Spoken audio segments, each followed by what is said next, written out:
it goes beyond just being a better leader or a better manager of a construction process. They become better human beings.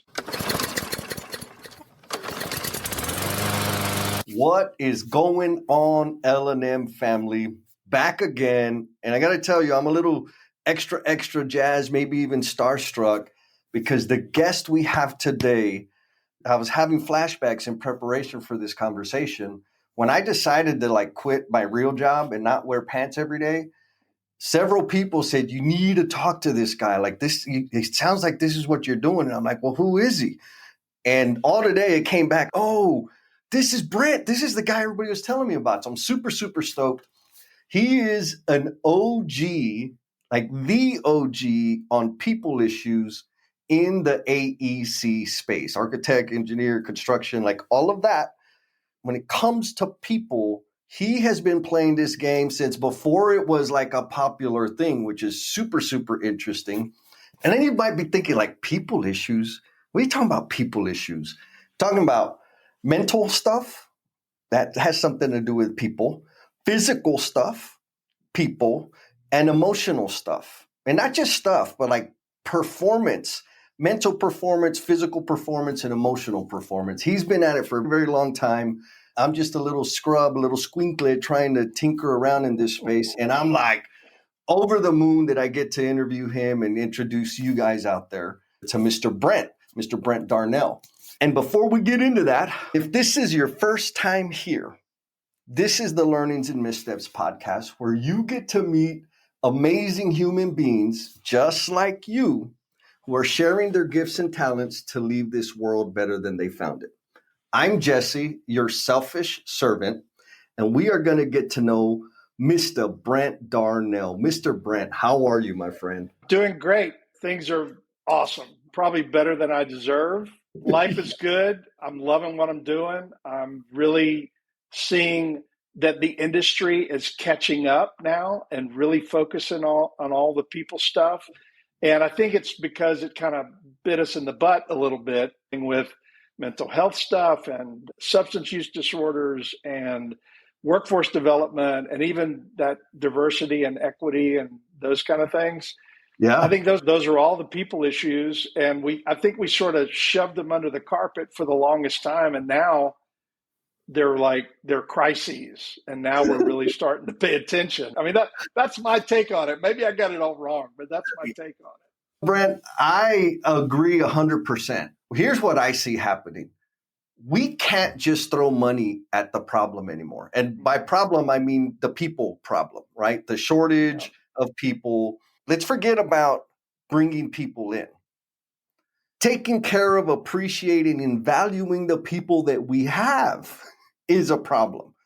And the volume of work that's available right now it just keeps getting bigger and things need to go faster. And then there's this thing, Brent, that you've probably read about it, spoken about it, and seen it a bunch of times.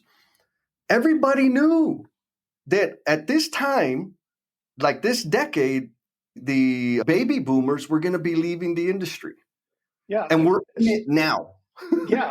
It wasn't a big shock. We sort of knew this was coming, right? For a decade. And now it's what happened to all the experience. Bro, it's been happening for a long time. Yeah. And so, because you have all of these things, and then, what couldn't have been foresaw is the dwindling number of people that want to come in to the industry. Yeah. And the, like you said, the substance abuse, suicide, like people not staying in the industry, or rather their lives deteriorating because of the conditions in the industry. Like it's the perfect storm for companies, decision makers to say, oh, crap, we got to do it different. Yeah. What do you think? I think it's so true. And I've boiled it down to all of these. The root cause to me is human connection. So that's what I've been focusing on the last couple of years is how do we connect better as human beings? And that involves all kinds of things, great listening, great communication, respect, trust, just really getting in the shoes of the other person, understanding them in a profound way. And then that connection leads to so many other things. They feel safe. They feel like they belong. They feel like they're part of something bigger than themselves. They feel respected. And when you get all that going on, plus you want to sprinkle on top, just make their lives better. Why would you go anywhere else? Why would you go to any other company or any other industry when you have that? Why would you risk that? Yes. I have a theory. And right now, everybody, every company, every single one is offering competitive pay and benefits. Right. That's back when I just got my journeyman license, and TD Industries had started doing work here in San Antonio. This was back in 1999, probably. Yeah. And the big draw was they had benefits. That was a big deal because subcontractors didn't really have benefits. They had some, maybe vacation or something, but like they had all the benefits. That's not a thing anymore. Everybody has them. Yeah. Everybody's offering competitive pay. Everybody's offering benefits from their perspective. Maybe it's not competitive, but from the employer's perspective, it is, right? Yeah. And so my theory is this, is the decision makers, the influencers in those organizations that figure out how to demonstrate, like you said, appreciation and invest in the human being beyond their job description, they're going to win the talent game. What do you think? Yeah, for all the companies that don't do it, people are going to be leaving their companies and going to these companies that do this. And you wonder, like, why don't they get that? And why don't they invest in that? But they don't. Like this guy, Wally Adamczyk, who does a lot of the same stuff. We were having this discussion. We struggle with relevance every day. Like we get the feeling sometimes that 90% of the contractors out there just think we're a total idiots and don't know what we're doing. And this is total a waste of time and a bunch of crap. And why are we even talking about this? So we struggle with that about once a week, right? But then you see the people that are doing it, you see the companies that are doing it, and the people you're working with and the results, and that kind of keeps us going, right? So, you see the impact, and it puts fuel in your tank. Like, okay, let me go against the friction. Well, and so that's today in 2025. You started over 20 years ago down this path. In 2000 was the first program I did where we looked at emotional intelligence. We had these guys up and doing yoga every morning, yoga, meditation. You should have seen it, man. It was so funny. They would walk in the room at the hotel and it would be like kind of dark and there'd be some music playing and they would go back out and look and think, are we in the right place? Is this the right place? What is this? Why are we doing this? So, but then it was so cool because even the skeptics, I mean, once they did this stuff and they felt the difference and they did some basic breathing and meditation and stuff, it was really effective for them. It was miraculous. And some didn't want to admit that they did yoga. So they would say, hey, I think this yoga is a bunch of crap. And I'd say, well, it's okay. It's not for everybody. He said, yeah, but that breathing, the breathing stuff really helps me. I said, well, don't do yoga. Just do that. Just do the breathing stuff. I love it. That's hilarious. Yes. Whatever you need to practice, bro, just do that. Yeah. And since then, I've gotten my yoga teacher certification. So I'm a certified instructor now. Not that I'm going to teach, but I just wanted to do a little bit more with my own practice and deepen my practice. But it really gave me a lot of insights into an in-depth view of yoga and what it can do for you physically, mentally, emotionally. It's not for everybody. I tell people, if you don't like it, that's cool, but find your yoga. Whatever that is, could be walking in nature, it could be listening to music, it could be silence, it could be fishing, it could be hunting, something that restores you in some way. Find what yours is. Yeah. So 25 years ago, I mean, that's an interesting time. And I'm referring to like my frame of reference because I see people nowadays every now and then when I'm doing my work, people look at me like, are you okay? Yeah, why? You're not the same guy I knew 15 years ago. Right. A little bit. Now, so two things are pinging in my head. One is, why did you go down this path? What was it that triggered you to go down this path 25 years ago? The other thing that's pinging around in there is, how hard was it back then compared to now? Right. So I was working for Skanska at the time in Atlanta, and they had this leadership program that was an international program. Skanska was buying a bunch of international companies at the time, and they said Yeah. they wanted an American to run it. So I threw my hat in that ring, and I ran this program for a couple of years. And then at the end of the 2 years, they said, "Well, we're sort of done with this program. We're going to do something different. Go back to Atlanta." And I went back to Atlanta, and I said, "Hey, man, I've learned all this great stuff about leadership and training and development and all this stuff. I want to do that here." And they went, "We don't need that crap. Why would we do that here?" We're And fine. yeah, we're good. We don't need it, but thank you for offering. And then they said, "But we want you to go back and manage projects again." So they said, "There's a Mm. gymnasium at a high school. We want you to project manage." And I could not get excited about that after doing Yep. this international program for 2 years. It was a 5-week program spread throughout the year. We were in places like Buenos Aires and Moscow and Wow. Prague and London and New York. And it was Wow. like, wow. And so it was a great program. So I decided at the time, I just said, no, thank you. I don't want to manage projects again. I'm going to start my own business and do this stuff for real. And they just went, yeah, good luck with that. Yeah. They said, you'll be crawling back, Yep. begging to manage a gymnasium in Albany, Georgia. But and it was tough in the beginning because I tried to be everything to everybody. I tried to do environmental consulting. I was a lead accredited professional and wrote the environmental management system for Skanska in Atlanta. So I had a lot of environmental stuff.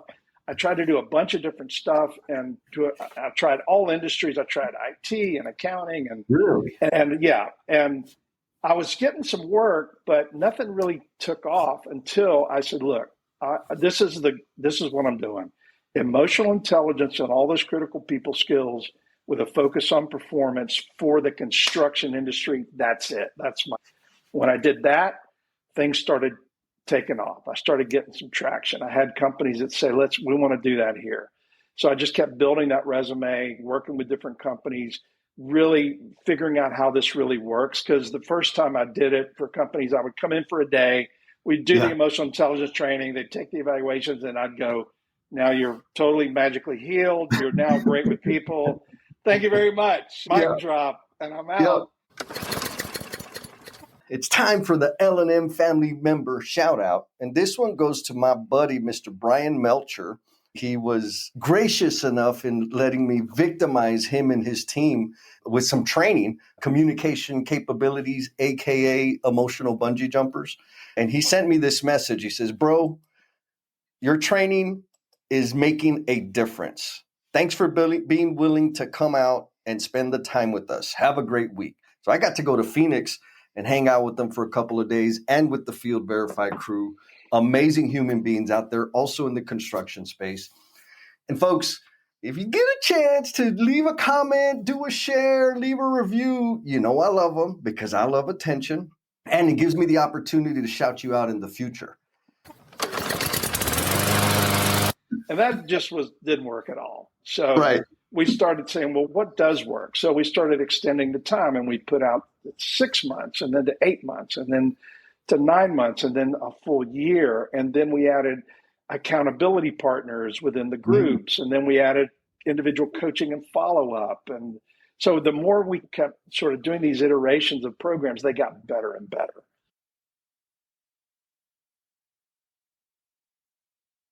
And so that's how it evolved. And in the beginning, it was hard. 25 years ago, it was mostly hard bid. It was Yep. mostly adversarial, Yep. siloed, even within companies, siloed and Oh, yeah. adversarial. And people didn't even think about, like, how could we do this in a different way? Lean was a gleam in someone's eye. I mean, that was 10 years Yep. before Lean, right? Those guys started in the early 90s or late 80s, something like Yep. that. So that was just getting started.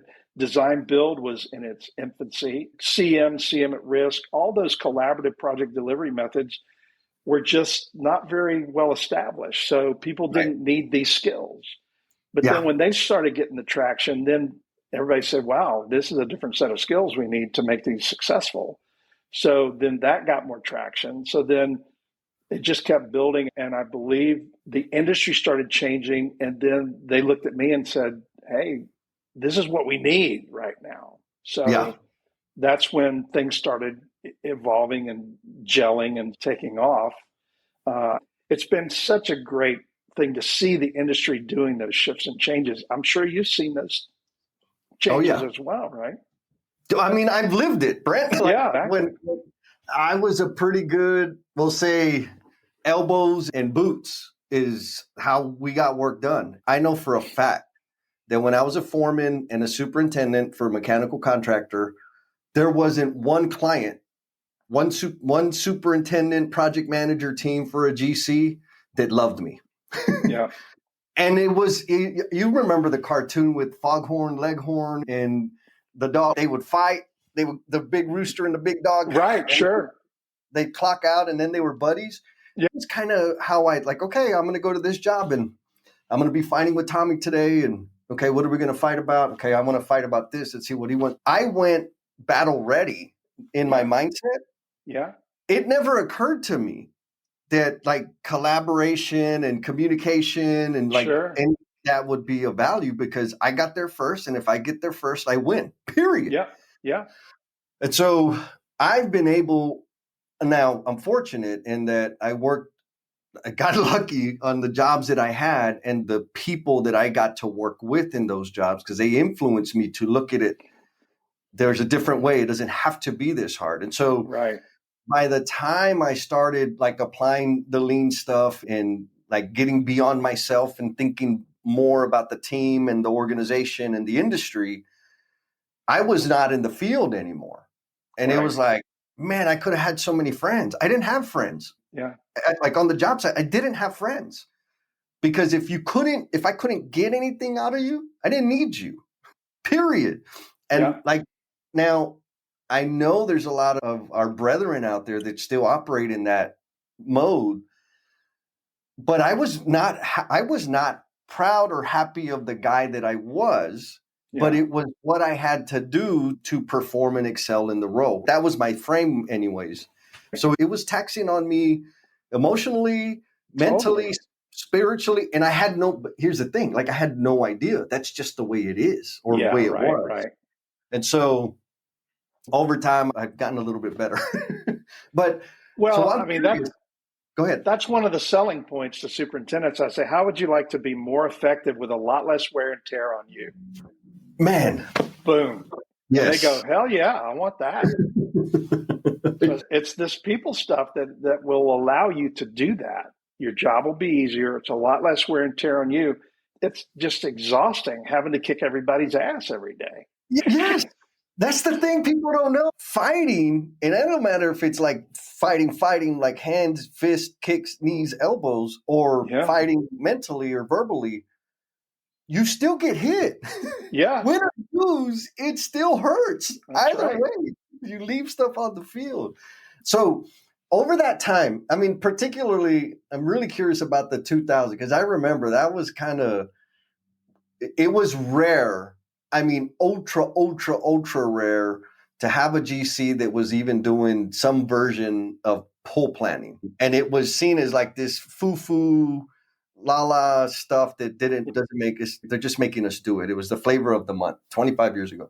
Now, what I'm curious about is of the folks that you've worked with, in terms of what you wanted to deliver, like the experience or the transformation you wanted to spark in somebody, and what you actually got to see or witness glimpses of, what's that like back then? Well, for me, like part of it was self-healing. I call myself a recovering jerk, right? I mean, I'm a mechanical engineer brain, technical person, smartest guy in the room, just jerk, just putting down everybody. You're stupid. You're an idiot. As whenever I could to put them down and put them in their place, probably a lot of insecurity revolving around that as well.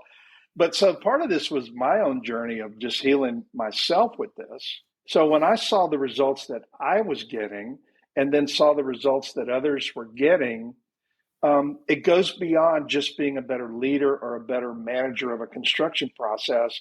They become better human beings. Yeah. And better human beings make better employees. I don't know why people don't get that, because early on, I would say, but this guy's a better dad. He's a better, and they go, we don't give a crap. Who cares if he's a better husband? And It's I say, all connected. I work with this one guy. He's in Mexico. His name is Gabriel. And he was typical alpha superintendent, 50 years old, ass kicker, was asked to be removed from a project. His own team didn't want to work with him. So he worked on human connection, team, being a better team player, working on his empathy. And he calls me about halfway through this process and he says, I got a problem with my niece. Can you help me? And I said, I'm sure, especially if it has to do with I'm not a counselor or anything. Right. He said, well, she's moved in with us because she just got divorced and she lost her job and she is a pain in the ass. And we really hate her and we're about to kick her out. And she's telling us how to run our lives. And so I'm doing this on Skype, right? And Right. I said, well, wow. So as he's telling that, he's saying, well, she lost her job. She got a divorce. She can't afford her own place. His face does this. His face lights up and he goes, she feels bad about herself, doesn't she? What's that? That's empathy. That's working on. Yes. So I said, well, what are you going to do? And he said, well, we're going to just tell her we love her and support her. And at the end of this coaching thing, he said, wow, she's doing great. She's dating someone. She's looking for her own place. She has a job. We were just really supportive of her. And I always ask people, does that make him a better superintendent? Well, hell yes, it does. Yes. Because now he has the empathy, he understands his people better, he can motivate them better, he can support them better, they're going to trust him more. It all works together. And by the way, this guy went from being removed from a project to COO in 10 months. Oh, yeah. Because he kept working on the people side of this thing. And they saw him as a leader, right? Because he can connect and influence people. Like exactly. Okay. Yes, and yes. So you've mentioned connection and empathy. Yeah. How do you do it? How does a person do connection and empathy? Well, it's a process. It's not like cognitive learning. It's not like a spreadsheet or how to do a budget or a schedule. It's more like learning to play a musical instrument or learning a language. So that it takes place in different parts of your brain. So it takes a lot of repetition. We've got an activity guide and workbook that has tons of ways to develop things like empathy or any emotional competence. But the trick is daily application, daily reflection. You got to apply that daily. So for empathy, maybe part of that is just asking people, how are you doing today? And then follow that up with, no, really, how are you doing today? And get them to start sharing that. And then think about, okay, did I get it right? Because it looked like to me he was really stressed today. Yeah, I'm kind of stressed today. Well, that's a great reinforcement. So then you reflect on, okay, I got that. I'm starting to be able to discern the emotional states and of people around me. So you apply it daily, you reflect daily, and then you just keep getting better and having little nudges of insights. It's self-reinforcing behavior. You could do it just like an engineer would do it. Say, scale of 1 to 10. How are you doing today? Give me a number. Then think, okay, I had it wrong. Maybe I'm seeing him as a 2 or a 3, and he says he's an 8 or a 9. So I got to work on that. I got to be a little more in tune with that. You get this progression of first, it starts with self-awareness. Once you get that pretty good, then you start recognizing those things in others. And then guess what? Your relationships start getting better. Just start with relationships. You got to start with your own self-awareness if that's what needs to work, right? Yeah. Okay. So I want to dive into self-awareness because my brain does twisted things with everything. Not everything. There's some things that I'll just split hairs to the nth degree. And self-awareness is one of those. So what I'm looking for is like a status check. No, Jesse, you're nuts. When I think of self-awareness, I don't think of self-awareness in terms of what triggers me, when I'm in a good mood, how I behave, what I'm thinking, what I value. I think of self-awareness in terms of recognizing how the way I show up causes people to respond in a particular way. Yeah. Am I too far? No, you're spot on because that's what informs the self-awareness because it's discerning how you're coming across to others. And so, and what you develop over time is the ability to pivot in real time. So if you're coming across and you see the reaction, which is again empathy, and it's not the reaction you're looking for, then you can pivot a little bit, Yeah. and that creates that ability to connect no matter what's going on. Because you may come in pretty hot, and you get the oh crap, I'm coming in really hot, and then you back it down, and then you just shift a little bit, and then you get a different reaction, and that all happens in real time. The ability to do that, quite frankly, it's just not our best thing, because that's pretty good honed emotional awareness and emotional management. And that takes, it's a skill Practice. you can learn. It takes practice. It takes coaching. It takes follow up. It takes reflection. It takes application. But over time, man, I mean, what a skill that is, right?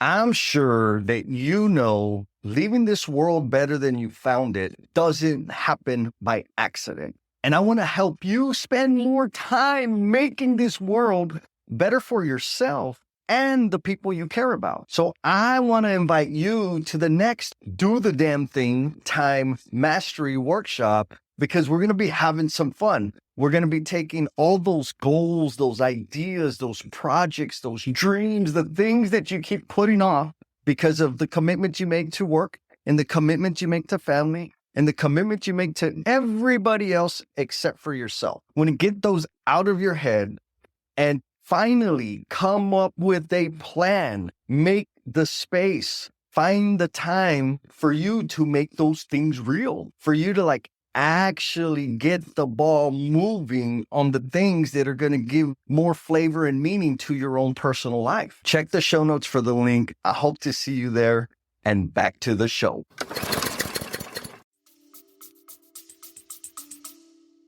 Oh, yeah. Like the experiences I'm having, Brent, I have no business having the experiences I'm having. And what I mean by that is like the relationships, the caliber of people that are in my life, the work that I get to do, the places I get, or like the things I get invited to collaborate on or contribute to. Credentially, I have no business doing those things. But because I like to connect with people, and I figured out, and like full disclosure, it's not because I'm this super sweet guy. I was highly manipulative. So I learned how to manipulate my behavior to get what I wanted from people. And I used that in a very selfish, self-destructive way for a lot of years.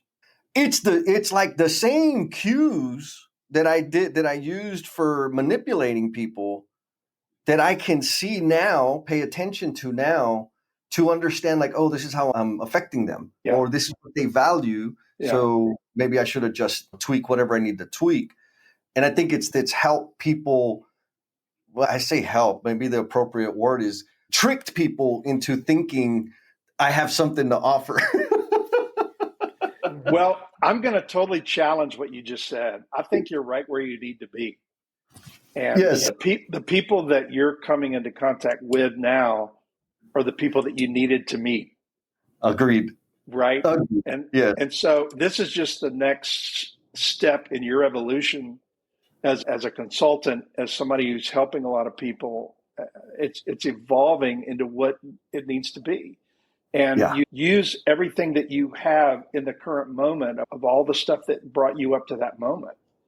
And Definitely. so you're right where you need to be, and you're meeting the people that you need to meet. And I always talk to people that are doing what you're doing and say, thank God you're doing this. The need is great. Yes. I was working for the Corps of Engineers, and this general said, son, you've found yourself now in a target-rich environment. Emotional intelligence for these engineer and military guys. And so we've got a target-rich environment. There's no competition here. None. The need is great, and I'm so happy that you're doing what you're doing, because you're making the industry better by doing what you're doing. Thank you, Brent. I appreciate that and agree.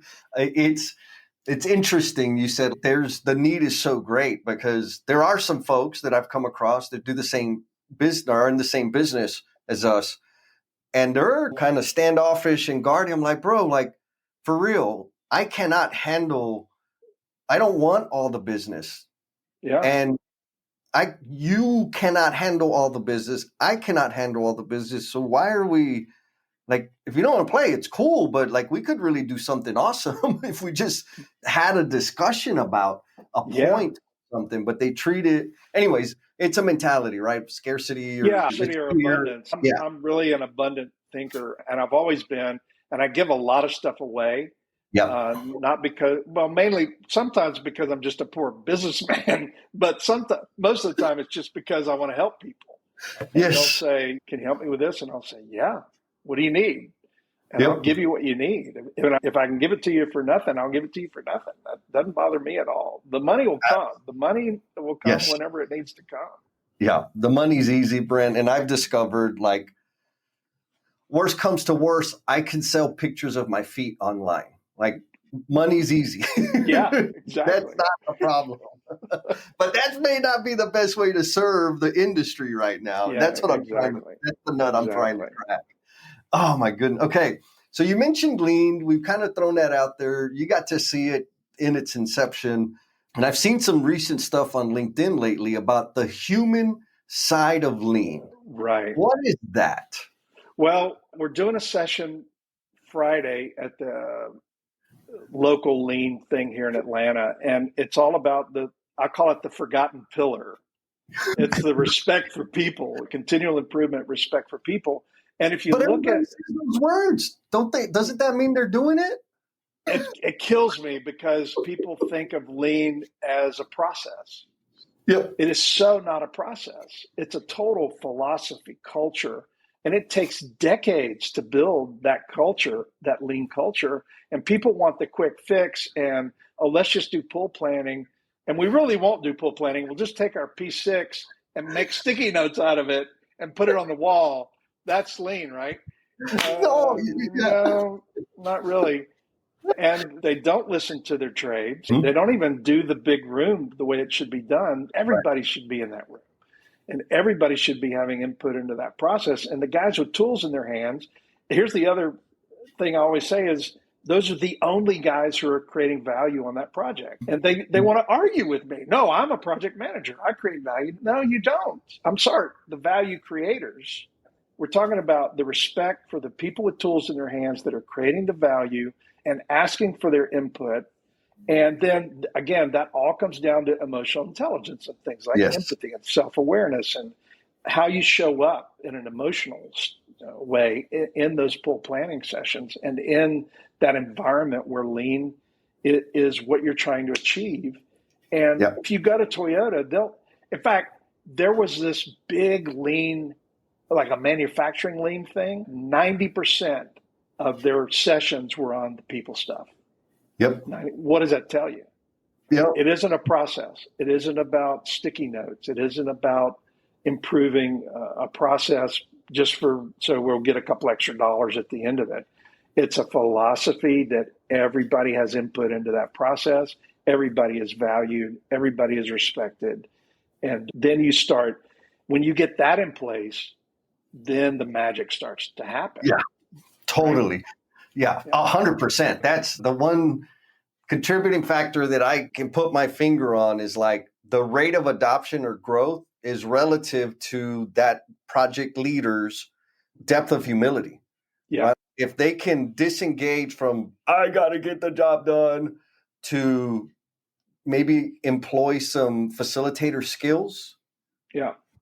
they'll have a better pull plan. If they don't have the facilitation skill, they're going to translate the P6 schedule on the sticky notes and put it on the wall and waste everybody's time. Yeah. So like exactly. it's a skill set that has to happen. Now, what's interesting is you've seen it. I've been able to go all over the country and just see over and over again where people are like they're attempting to do the thing in the most clinical way and completely ignoring, and I think they don't know, completely ignoring the social element, the social value of the different tools that they're trying to use. And so why do you think that is so pervasive in our industry that folks discount? Maybe they're ignorant, they don't know, for whatever reason, there's something that keeps us from realizing, rather, that helps us sanitize out all the human social elements of this philosophy? What do you think it is? I think it's the pressure of executing the work. I mean, that's Like the pervasive schedule? on every project. It's you get the work done. Well, the idea of going slow to go fast, creating that uninterrupted workflow, it's just a foreign concept. It doesn't make any sense, right? Yeah, yeah. And it doesn't. If you just say, hey, we need to slow down, and they're going, no, we can't slow down. The But if we way. slow down and we get everybody lined up and we get this great uninterrupted workflow for this, whatever, this section of work, Yep. we're gonna finish early. But it's hard to wrap your head around, because if there's any work that can be executed and put in place, you just go do it. Yeah. To hell with sequence of work and who you're hog tying and any of that. It's just, oh, we got a bunch of crap on the floor. Let's get it up in the air. Okay, well, but why don't we talk to the people before the work and the people after the work and get this flow of work? No, you just, and again, they've got a schedule. They've got probably a P6 or some kind of automated kind of schedule. And they say, we're just going to go with the schedule. Well, yeah, I found that if you really dig into and really do some good pull planning, milestone pulls and then phase pulls, you're going to cut a bunch of work out of that P6 schedule, because they padded the crap out of it. And believe me, you call some trade partner and you say, how long is it going to take to do this? What are they going to tell you? They're pulling the number out of their butt anyway, so they're going to pad that. So you got all this padded numbers. The real numbers are when you do the actual pull planning, get everybody involved, get everybody's input. That's where the real numbers start. And when you do that, you're going to probably we found that like from phase pull to 6-week look ahead, you're going to cut out at least 10 or 20%. Easy. Just from people talking to each other. If you create the conditions for people to communicate. You're spot on. Right? Because when that dialogue is absent. Just okay, whatever. It's going to be what it's always been. Yeah, exactly. Yeah, I think you're spot on. That's the key to that, is getting people comfortable with each other, trusting each other, saying, hey, that's a bunch of crap. I need 2 days to do this, or I can do that in a day and a half. Whereas if they could do it in a day and a half, but they have 3 days and they don't trust you, they're just going to keep their mouth shut and say, yeah. So that's the thing. You just nailed it. Like when I'm coaching folks on doing it, I'm like, look, your first pull plan is going to suck. It's going to be clumsy. It's going to be clunky. It's going to be uncomfortable. People are not going to make real commitments. People are going to squirm, and you're going to hear about all the problems. Yeah. You're like, well, why the hell would we want to do that? Well, because you're going to find out about the problems before they impact production, because you're planning before you start the work, and they're going to surface issues. If you listen, write it down, don't bark back, don't accuse them of making excuses. They're telling you what they need to be successful. Right. You're the GC. You have the greater influence and resources and relationships than they do, so you can help make it better. Listen, and they'll tell you more. Some people are going to overcommit. Yeah. Because that's their nature. Some people are sandbag because that's my nature. Yeah. And over time, through the repetition, they start building the relationship and the trust to say, Jess, you're always sandbagging. You always say you need 2 weeks. Like, for real? Well, and so it starts calibrating itself, but not if whoever's running it, if they fail to create the conditions for people to communicate, meaning they listen more than they talk, they're not going to get there. Which brings us again back to this connection thing that you're out there making happen, helping people with. I wonder, what do you think? Like most of our projects in construction, they're 6 to 18 months long. I'm sure there's these big mega data centers or big giant billion-dollar developments, but it's never the same group of people, even on those big billion-dollar, like people trades switch in and out. Right. So the fact that the project duration there's a finite end to it, I think because of that, we believe that it's okay to treat people like we're never going to see them again after this project. But the fact is we will. Yeah. And so because of the bookends of start the project, finish the project, I feel like that contributes heavily to the lack of connection in our industry. What do you think? Yeah, I think it's true. And they use it as an excuse, especially for shorter projects. But here, I have a chapter in my book, The People Profit Connection, on to high performing teams. Well, one of the things I suggest in there, and boy, talk about pushback. I say, why don't we get literally everybody, every trade partner, the GC, every vendor, every owner's rep, all the designers, all the end users, and all go at a resort for a 2-week retreat and get to know each other and get to trust each other and have communication with each other. And everybody does some evaluations and they get individual coaches to work on some areas of their life that they need to work on. And I always get, that's insane. That's crazy. I'd say, why is it so crazy? Well, who's going to pay for that? And I said, well, man, if you did that on every project, you'd save that times 10 probably for all the crap you're gonna avoid. And so then I say, okay, if you can't do 2 weeks, do a week. If you can't do a week, do a weekend. If you can't do a weekend, do half days the first month of the project. Yeah. But you can find the time to make those human connections and get that trust and those relationships down to where when you got problems, everybody jumps in and everybody helps everybody else. Yes. So valuable. Yeah. And you nailed that. Don't make sense. Why don't we just keep fighting and screaming and yelling at each other? Yeah, right. Yeah. Like that's better. Yeah. And we've done that for decades. And that's the other thing is I have GCs, they'll tell me like, man, I can't trust this trade partner. He just keeps giving me crap numbers and he keeps padding his numbers. And I say, why do you think he does that? I don't know. Maybe it's because you've beaten the crap out of him for decades, and he's been conditioned to give you some numbers that he can have a little play with.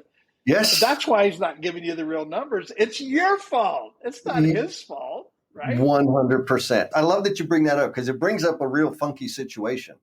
Because there's a growing number, and it's growing fast, just not fast enough, but there's a growing number of superintendents, project executives, PMs on the GC side that have seen the light. They're showing appreciation for people. They're listening. They're not big softy pushovers. They're just not porcupine out all the time, right? And so now what I see them get frustrated is they get another trade, and that trade is like you described. There's a lot of fluff. They're very standoffish. They won't make a commitment. And so what I try to explain to them is, dude, you got to understand, like, these trade contractors work for GCs, all dozens and dozens of GCs every year. Exactly. And you are the exception. Yeah. The majority of the GCs out there treat people like garbage. And so because you're a GC, they expect you to treat them the same way. That's not your fault. But they do have some trauma, some baggage that they're carrying. Yeah. Because of all the dirt bags that they have to work. And how do I know? Because I lived that life, right? Like I remember like when I first worked, the first superintendent did say, hey man, we're going to do this pull plan thing. I need to know like, how long is it going to take you to do your task? I'm like, what do you mean? How long? I have your schedule. No, like for real. Can you break it up? And I'm like, what do you want from me, dude? What the hell's wrong with you? I did it. The most foreign thing in the world. I was like, what the hell is, and then it's like, oh, and then of course it wasn't easy. I think we're 3 weeks into the system on this project and they abandoned it. So we got to do it the way we always did it. I was comfortable again. Yeah. But it's so true. And it takes a little bit of time to develop that trust that you're not the typical GC that's going to hold their feet to the fire or punish them in some way for a number that's been given to them. But once that barrier is broken, man, things just start opening up, wide open. And then it builds on itself. Yes, It's amazing. It's amazing. In my head, the human side of lean was a book. Is that true? I don't know. If it is, I need to read it. Oh, no, okay, good. What I found out is that you've written multiple books, and I couldn't even count. Like, how many books have you produced? I've written 8 books. so far. But also, I couldn't find a good publisher that I liked. I had a couple interested, and they wanted 95% of, and I said, wait a minute, 95%. So I get 5%. So I started my own publishing company. So I have a publishing company, and we publish people's books. And for people that are having trouble getting their books out, we help them get their books out. So I publish through my own publishing company. And those are on my website. I've turned People Profit Connection into an audiobook. There's ebooks. There's, check them out. I've even published Big Mama's Country Cookbook. I saw that. I was like, is this like what? Maybe I'm on the wrong website. So when my grandmother died, she had this big recipe box, and I've got 3 brothers, and we said, what are we going to do with this? I said, I'll take it. So I took it, and it sat in a cupboard for years, and then I pulled it out, and it was like, not only were they great recipes, but they're like family history, because the dishes we would serve at like family reunions and funerals and things like that. So I wrote this book and did a little bit of family history, and I have kind of like, I have a bunch of characters on my mom's side of my family, so I put them in there. And then I didn't have quite enough recipes, so I had solicited all my cousins, aunts, and uncles and said, give me all your favorite recipes. So this is all Southern cooking, biscuits and gumbo, and mostly Alabama Gulf Coast kind of cooking, and fried chicken and collard greens and cornbread and all those really good things. So that's what's in the book. And it's so weird because we look at our sales month to month for all the books that we publish. And for some reason, the last month, Big Mama's Country Cookbook has sold 95 copies in the last month. And we don't even know who's buying them. Like, and I asked all my cousins, I said, are you guys buying these books like for gifts or something? They go, no, we don't know. We don't know what's going on. So I don't know who's buying Big Mama's Country Cookbook, but it's our best-selling book this last month. So we're going to make sure to have a link in the show notes so that we can keep selling them Big Mama Cookbook. And maybe sometime in the future, you can tell me the secret, because one, I do not enjoy, rather, I love that I got a couple of books out there. It's awesome. You got some, I've read your books. Thank you. Really? I love your books. Oh my God. That's amazing. Thanks for telling me. The point of the books is to help just one human being. And I've gotten back that it's helpful to. So that was the whole point. That's amazing. It's beautiful. It's fulfilling. All that said, I absolutely hate all the work it takes to produce a book. And I'm not talking about like the creative process and the idea, and not that. It's what size font do you want to use? What do you want on the spine? What color? Where do you want all of that? Yeah. Oh my goodness. Absolute. I whine about it all the time. It's a pain. It's a pain. When I published my own books, people kept asking me, hey, will you publish my book? And I'd say, hell no. It's a pain in the ass. It is so hard. You can't imagine how hard this is. But then my wife wrote her first novel, and she said, will you publish my book? And I said, of course, honey, I'll publish your book. So then I had the idea, okay, I'm not going to make $1 million on this, but I can make a little money and help people get their books out. We've streamlined that whole process. So that was the whole idea behind that. And I think we just published our 65th book. Wow. Okay. So, yeah. And so we're just helping people get their books out. Yeah. Okay. Well, damn. Which is an interesting mix, right? Maybe that recipe is in Big Mama's cookbook. You started off as an engineer. Yeah. Then you got into this emotional intelligence thing back in 2000 when I don't think. Yeah. Were you the only one combining those two words? No, emotional intelligence is from back in the 80s. And even that, this guy named Gardner looked at different intelligences.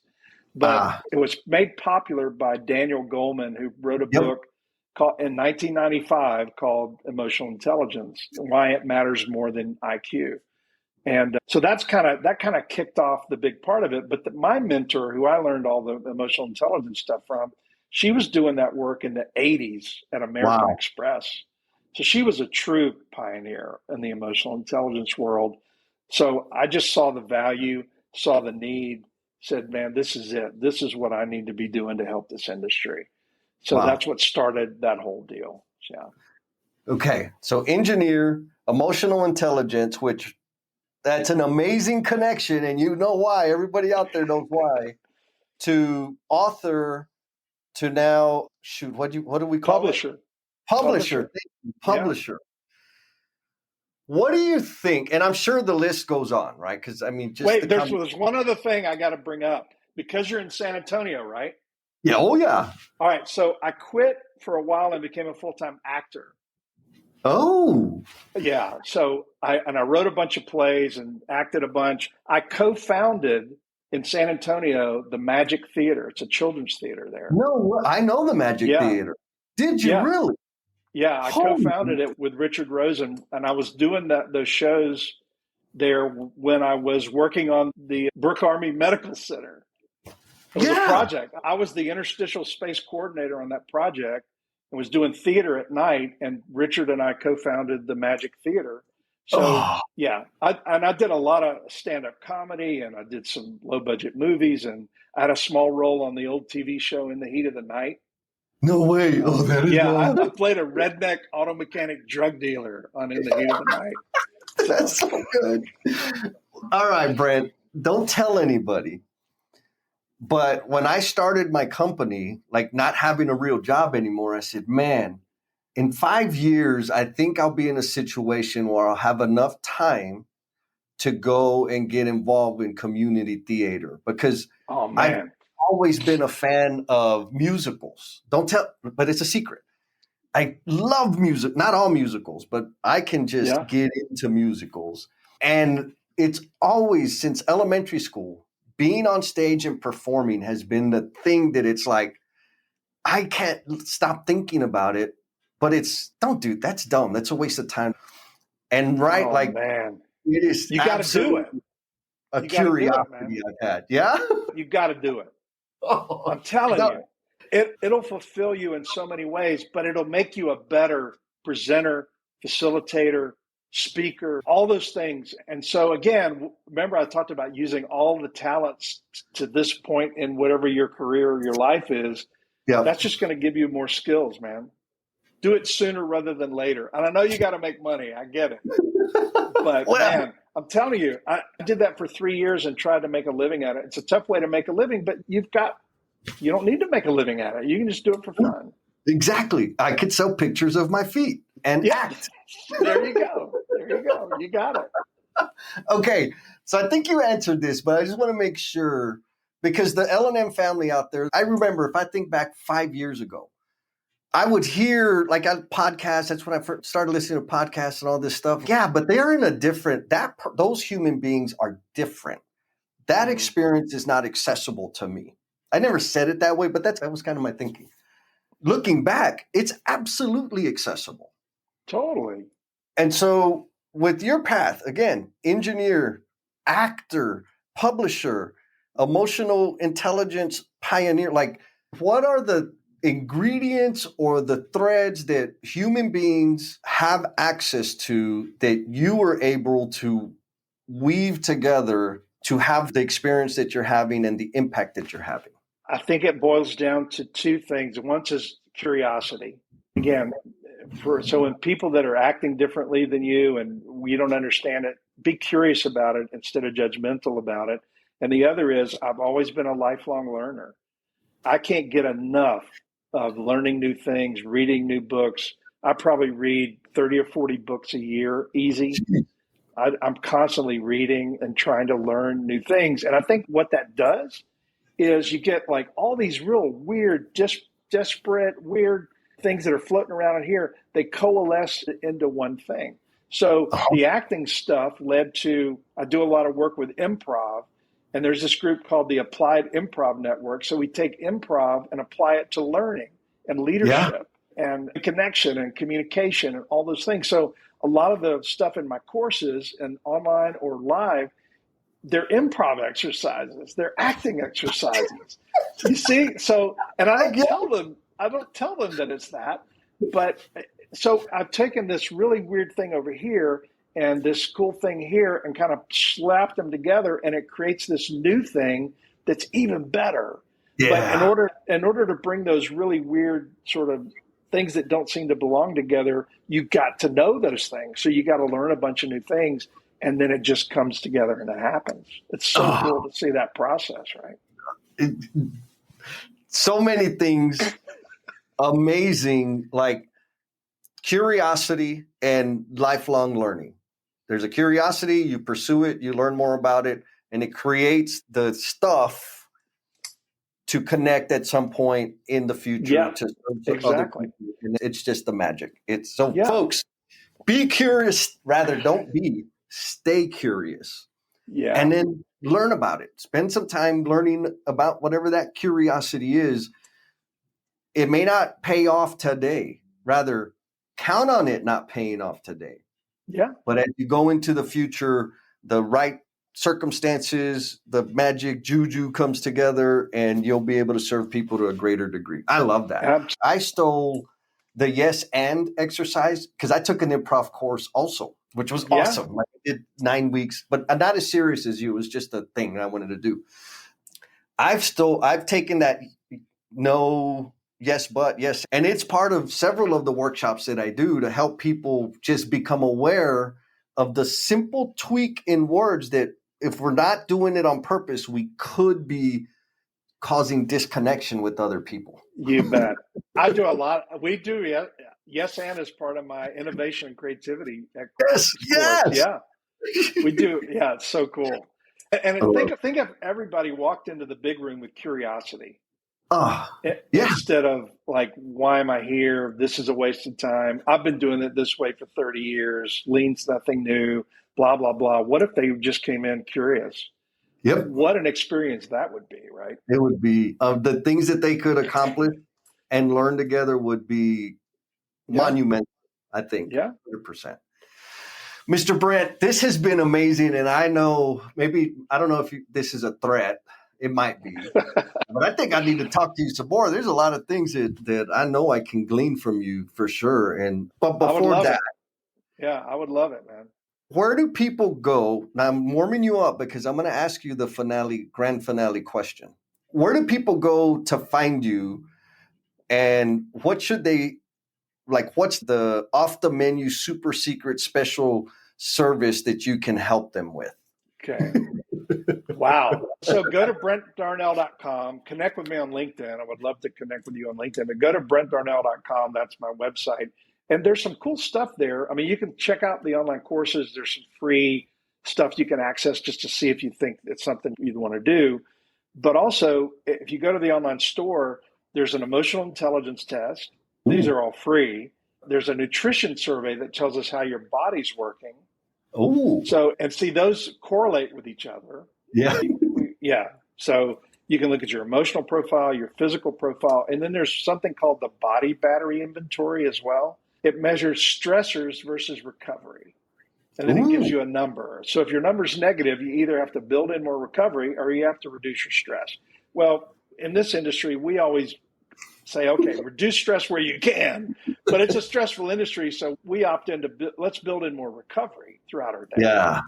And there's tons of recovery activities that you can work on and do. And it gives you a bunch of stuff in this body battery inventory. You can even create a plan because you know you're going to be stressed. There's things that are going to stress you, like a meeting, a commute, a person. So create a plan right now to build in something to recover from that stress, either before, during, or after that event.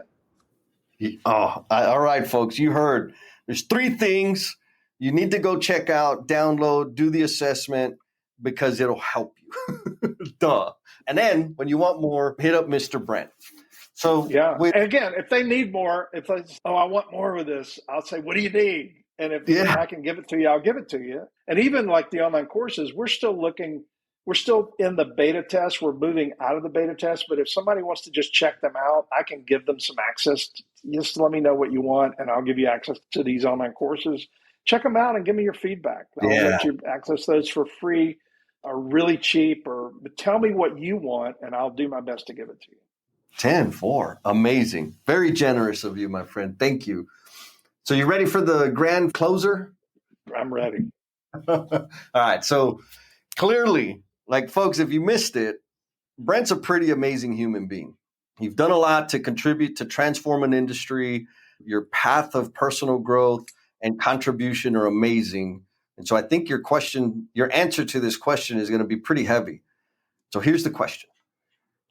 What is the promise you are intended to be? The promise I am intended to be. Wow, that's pretty deep. I've been put on this earth to help as many people as I can. That promise really manifests itself in a lot of different ways. This promise has evolved. I think I was pretty selfish, pretty much of a jerk initially. So this is a process for me and a self-healing process. But then I see what this work can do and be because I've experienced it. So I want other people to help, that I can help experience this same transformation. And not that I'm saying everybody's a jerk. I'm saying no matter where you are, you can be better. And I've just tried to develop some good tools to help people be the best version of themselves that they can be. That's what I'm here for. Amazing. I knew it. I knew it was going to be awesome. Jeez. Oh, my God. Did you have fun? Oh, man, this was a blast. I would love to do this again. And I'm threatening to come to LCI, to the Congress, so that we can go hang out and maybe go grab a meal together or something. Yeah, weren't you speaking somewhere at the same time? No, not when, maybe. Those 2 or 3 weeks, it's October, right? It's October, the week of the 21st. Yeah, I am doing some speaking those weeks, but I'm going to try to see if I can squeeze that in somehow. Oh, man, that would be a yes. Yeah. And I'd love to also hang out with Jen as well. Yeah, she's the coolest. She's so great. I saw her at AGC, and we need to do some more stuff together. Definitely. Yeah. Thank you for sticking it out all the way to the end. I know you got a whole lot of stuff going on. And in appreciation for the gift of time that you have given this episode, I want to offer you a free PDF of my book, Becoming the Promise You're Intended to Be. The link for that bad boy is down in the show notes. Hit it. You don't even have to give me your email address. There's a link in there. You just click that button and you can download the PDF. And if you share it with somebody that you know who might feel stuck or be caught up in self-destructive behaviors, that would be the ultimate. You sharing that increases the likelihood that it's going to help one more person. And if it does help one more person, then you're contributing to me becoming the promise I am intended to be. Be kind to yourself, be cool, and we'll talk at you next time. Thank you for sticking it out all the way to the end. I know you got a whole lot of stuff going on. And in appreciation for the gift of time that you have given this episode, I want to offer you a free PDF of my book, Becoming the Promise You're Intended to Be. The link for that bad boy is down in the show notes. Hit it. You don't even have to give me your email address. There's a link in there. You just click that button and you can download the PDF. And if you share it with somebody that you know who might feel stuck or be caught up in self-destructive behaviors, that would be the ultimate. You sharing that increases the likelihood that it's going to help one more person. And if it does help one more person, then you're contributing to me becoming the promise I am intended to be. Be kind to yourself, be cool, and we'll talk at you next time. Peace.